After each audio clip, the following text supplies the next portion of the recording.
everybody, and welcome to this tutorial. Today I am going to finish up with this section. I will show you how you can actually monitor all traffic that goes on the network, the clone network that you have set up on your laptop or desktop or whatever. Anyway, why is this important? Well, first of all, don't get your hopes up too high because you won't be able to actually get passwords or user credentials by just listening to traffic.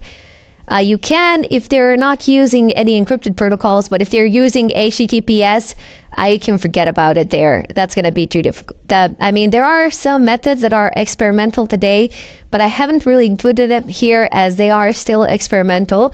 If you just go back a tutorial or two, you have an option of SSL strip, so you will be able to rid yourself of that encryption and read the credentials in clear text without any problems of whatsoever. Now, it doesn't always work with all browsers and all websites, but like 90% of the time, it will work without any bigger problems. Now, why then? You might ask yourself, why would we do this? Well, you're able to see who is browsing what sort of content. You're able to see who is logging into the backends of the web servers. You're able to see if somebody's using official email or email for that, or any email for that matter. And you are able to see who is using which type of services on the net. And in such a way, you will be able to pick your target in a relatively easy fashion. You will see who has what. Okay, I need this, so let's go for it. Anyway, this is not the only reason why we have why we have created an evil twin. We can use it for other purposes, such as a DNS change of the DNS servers on the router. And as I've stated previously, that's going to enable us to do some wonderful social engineering, whereby we will be able to take usernames, passwords, user credentials in general without any bigger difficulties.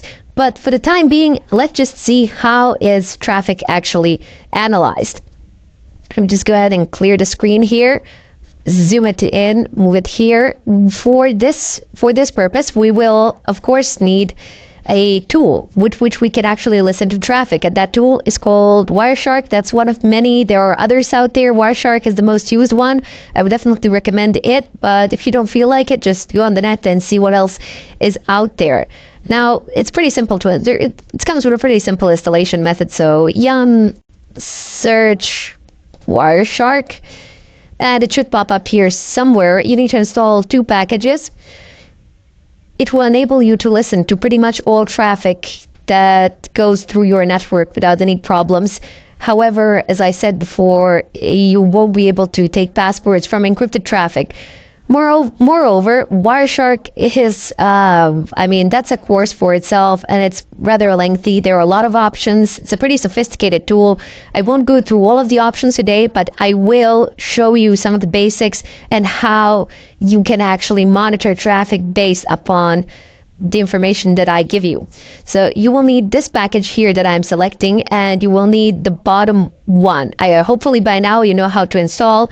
It's yum space install space the name of the package space -y, so you wouldn't be prompted for any questions, and it will install it without any problems. Now I have Wireshark running here somewhere. Yep, there we go. Now I have opened it, and here you can take a pick from the list of interfaces on which you wish to listen. Our interface is, of course, evil, and that is what we want to. We want to listen to all the traffic that goes on it. Now there isn't much traffic here, primarily because there isn't much that is going on. But you can see immediately there are some basic packets that are going through. And let me just see if I can browse something on my phone or something of a kind. This is just router communication. So let's go over to Firefox over here. I am just literally opening up a website on my phone, and that is it. You can see that immediately the amount of traffic is jumping insanely. Look at how much of it there is. So all this traffic is generated basically, well, most of this traffic is generated by one single device. and I'm going to go ahead and stop the capture here because I am no longer interested in this. Over here, you can see the queries, and here you can actually see the URL from time to time. The URL is a small piece of all of this, but not sure if I can find it now as there is a lot of it. Look, here's one. It says standard query response safebrowsing.cache-l.google.com.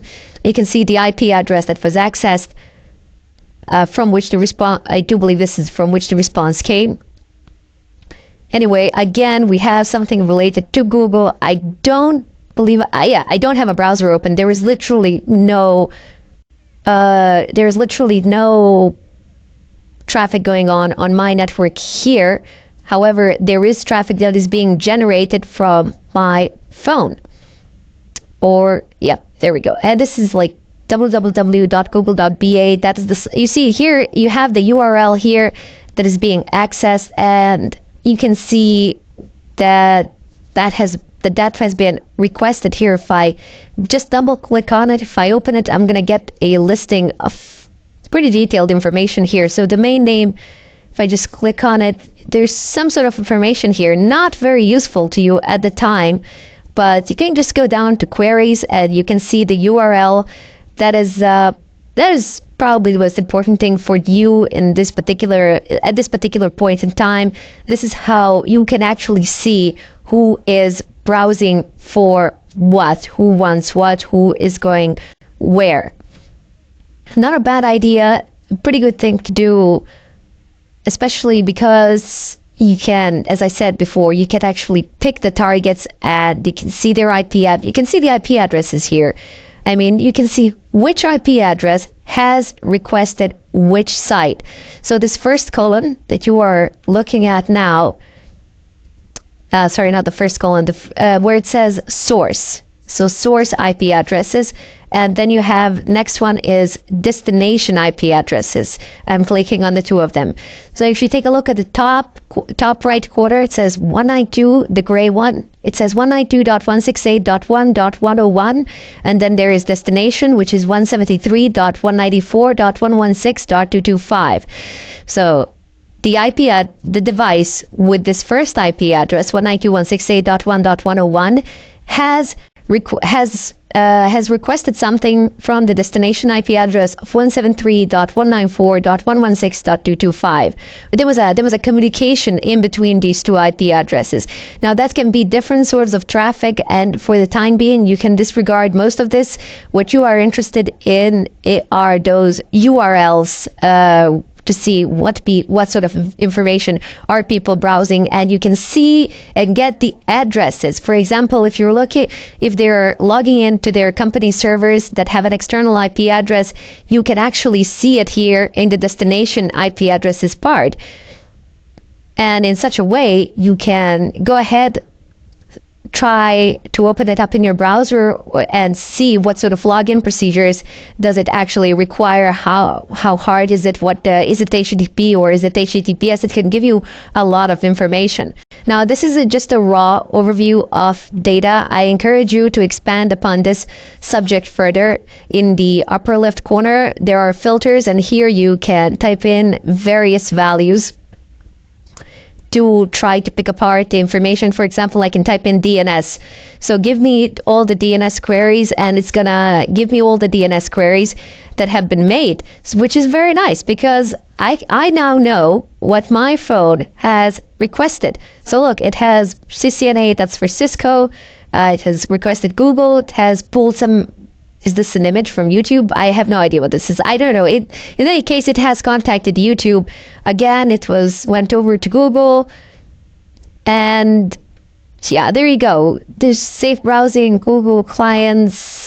Google, yeah, okay. So I have opened up Firefox. I've seen something on Google. I obviously can't see the search results, but I can see when a person clicks on one of those search results and requests that particular URL.